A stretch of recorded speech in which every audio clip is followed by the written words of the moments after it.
I don't know how to start. I'm being serious. Don't take me seriously. Before I start, would you like a glass of wine? I guess I really don't know what Christmas is all about.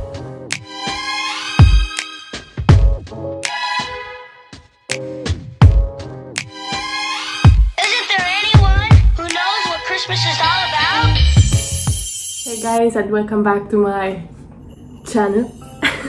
So for today's video, I'm doing something completely different to usual. I'm going to be baking some gingerbread cookies, and the recipe is from Jane's Patisserie. I saw Zoe South baking this on one of her recent videos, and yeah, the ingredients just tickled my fancy and I wanted to make them. Now, I'm not a baker, my mom is the baker. Definitely not me. I probably haven't baked in several months. But we're gonna try it out. I'm just gonna tell you what the ingredients are, just in case you're curious. Also, for the recipe, I will just link down below. So the ingredients are, now I'm doubling this because this serves 8 and I want to serve 16. So we have 125 grams unsalted butter. This is serves 8, by the way. 175 grams dark brown soft sugar, 1 large egg, 1 teaspoon of vanilla, which is optional. We have 280 grams of plain flour, 1.5 teaspoons of ground ginger, half a teaspoon of ground cinnamon, half a teaspoon of ground nutmeg, 1.5 teaspoons of baking powder, half a teaspoon of bicarbonate of soda, half a teaspoon of sea salt, and 300 grams of white chocolate chips or chunks. Now for that I have 2 options. So basically I'm just doubling that, so you know your maths, you just do times 2. So yeah, we have to start by adding the butter and the sugar. Actually no, we start by measuring the ingredients. So we need 250 grams of butter, and this has 227 grams. I need some foam. So butter has gone in. Now sugar. Sugar, we need 250 grams of sugar. I'm using light brown sugar. You can also use dark brown sugar if you want to, but this is what I found. Pour that in. And then it says to beat this mixture until creamy. Something tells me it's going to take me some time. Also, just some dips, because I listen to my mom sometimes. It's best to keep the butter at room temperature and not cold, because then it's easier to mix. So that's a tip for you. Go ahead and do whatever you want. My mom's probably back in the living room listening to what I'm saying and wondering what the hell is she actually talking about. So that will have to do. And now we need to add an egg and beat again. I think I'm gonna whisk the egg before I put it in. So let me just get a small bowl.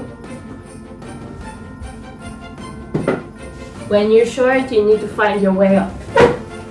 So the original recipe is for 1 large egg, so I'm going to put in 2 eggs in case you got stuck in the math. Now, I'm not very good at cracking eggs, even at my age, so I'll just grab a spoon. Now, if some of you are going to laugh at my process, then it works, okay? You knock. I can guarantee you I probably will fail at this now. And open. And that is 1. Second one, a bit tiny if I'm honest. And 2. Always wash your hands after eating an egg, because you never know where that will go. Right, then just beat it. I'm assuming you all know how to beat an egg. Then I think I'm going to pour it in gradually. I always get a bit fearsome that it's going to spoil it if I pour it in too quickly. I like to go gradual. Probably talking gibberish. And actually I think that was a good idea. My mom's probably thinking, I hope that girl doesn't overbeat her eggs. the remaining bit of the egg and just beat again. Yeah, I definitely recommend like pouring the egg in gradually. I don't know why, like I definitely will. Even seeing the consistency of it at the moment. I know I haven't put in the flour, but it's quite liquidy. And the vanilla, it says, I mean this is optional, so you can opt not to put it in, but I love vanilla, so I'm putting in 2 teaspoons. So 1, 2. And now we need to put in the plain flour, the ground ginger, cinnamon, nutmeg, basically all the dry ingredients. The recipe also calls for that the person making the cookies should also drink a glass of wine. Don't take me seriously. So we need to put in 280 grams of plain flour and 560 grams for the double. Bloody hell. Bloody hell. Always sift your flour, just for air purposes.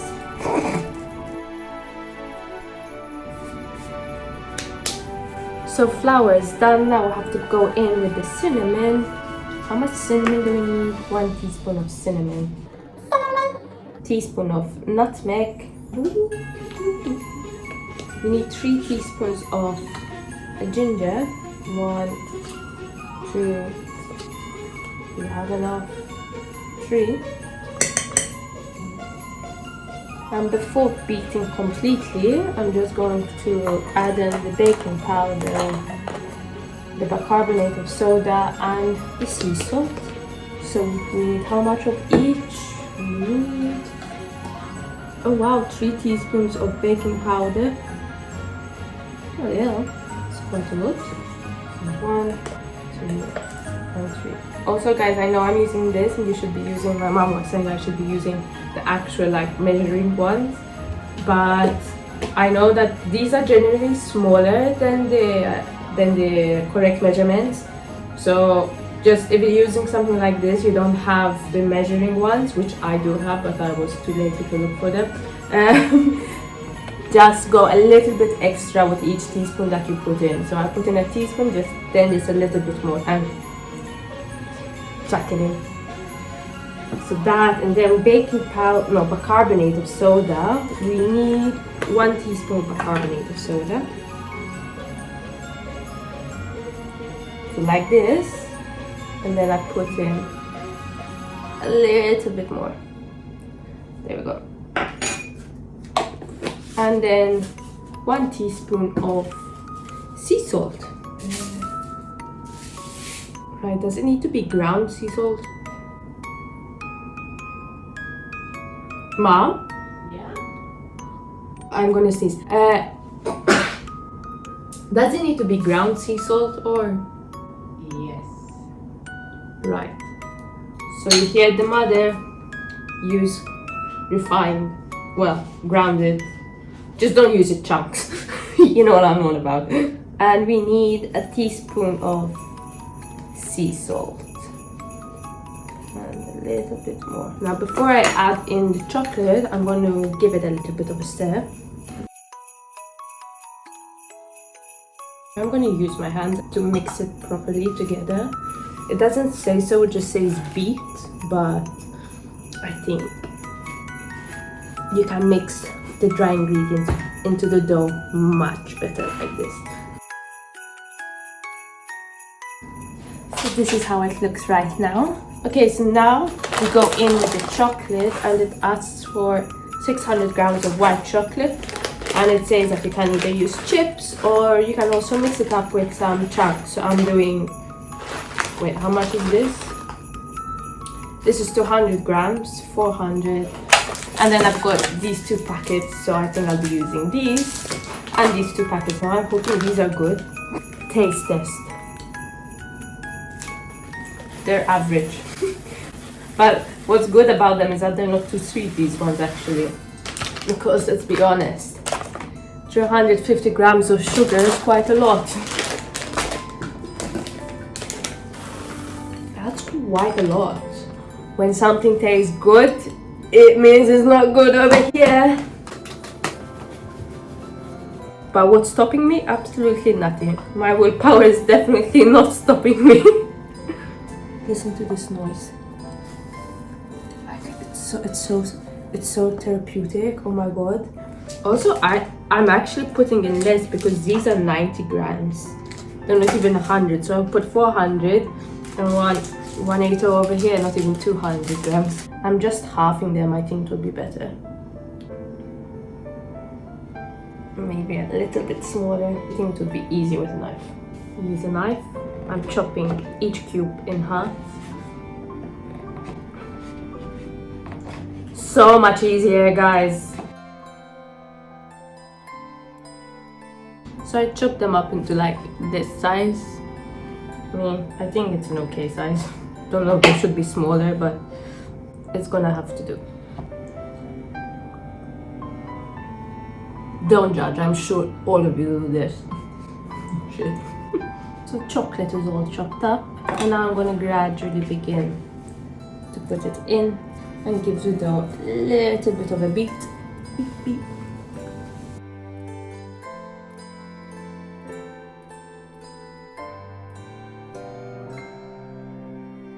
And now obviously after you put all of the chocolate in, you have to give it a good ass mix to make sure all ingredients are mixed in properly with one another.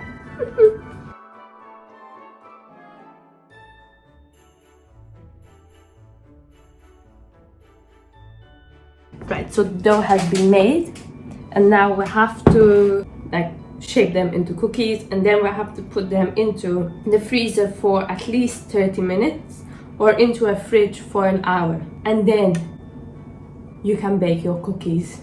So I think I'm going to use these mince pie trays to place each cookie on, and it says that each cookie should weigh approximately 120 grams each.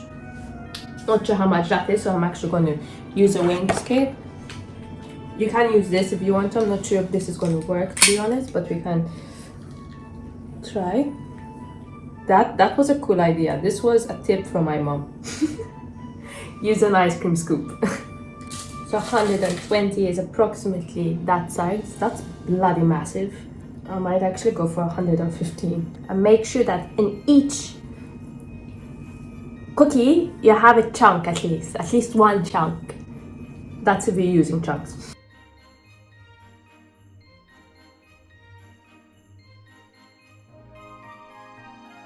I forgot to continue using this.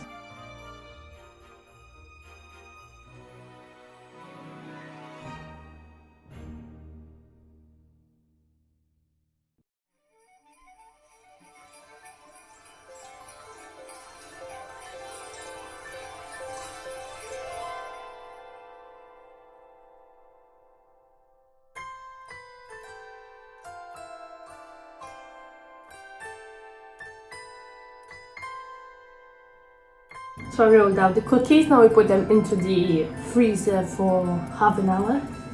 Let's make sure we have space. Cookies are in, and now Siri set timer for half an hour. Basically I'm gonna go and enjoy my glass of wine during this time, and will I catch you in half an hour. The cookies are out of the freezer now, so it's been about half an hour, just over. And now I'm going to transfer them onto this tray. I covered it with baking paper. I preheated the oven to 200 degrees Celsius, and yeah, so I'm just going to transfer them. I'm going to do them in 2 batches because I feel cookies tend to expand, so you need to space them out. Okay, I might actually end up doing 3 batches. Anyway, now I have to put them into about 12 to 14 minutes.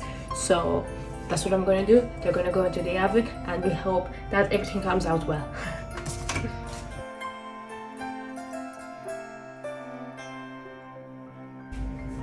And now I'm gonna put the remaining ones back into the freezer just in case, whilst these ones cook. Cookies are done. Let me show you. So they came out quite well, actually, no? I mean, come on. They're quite good. But the main thing is actually tasting them. And now it's the time. Some are actually still cooling over there, but now it's time to actually taste them. Which one should I go for?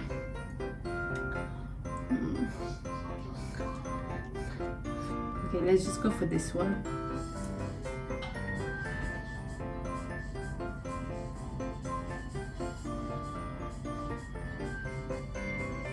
They're so good.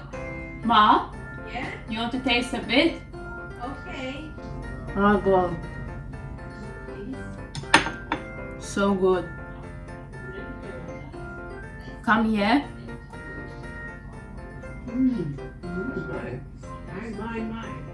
So good. The texture is amazing. Go and tell them that CD demo one. So good. I think I might give some out to some friends. I actually got out like 18 and a half cookies. It's a really tiny one that's cooling over here. Probably the size that I would normally eat. That's it. I think I'm going to end the vlog here before I continue eating them as I speak to you. But it was worth it. Anyway, thanks for watching, guys. Hope you enjoyed this vlog. Hope you enjoyed the change in what I actually do, because it's the first time that I'm baking. My mom is the baker, so if you want to go and check out like her Instagram page, go ahead. I think it's @normadavis. Anyway, I will link it down below, and yeah, together with the recipe for this. And yeah, other than that, see you next time. Behave, be good. Merry Christmas and Happy New Year, and let's hope that 2021 is a better year. Fingers crossed.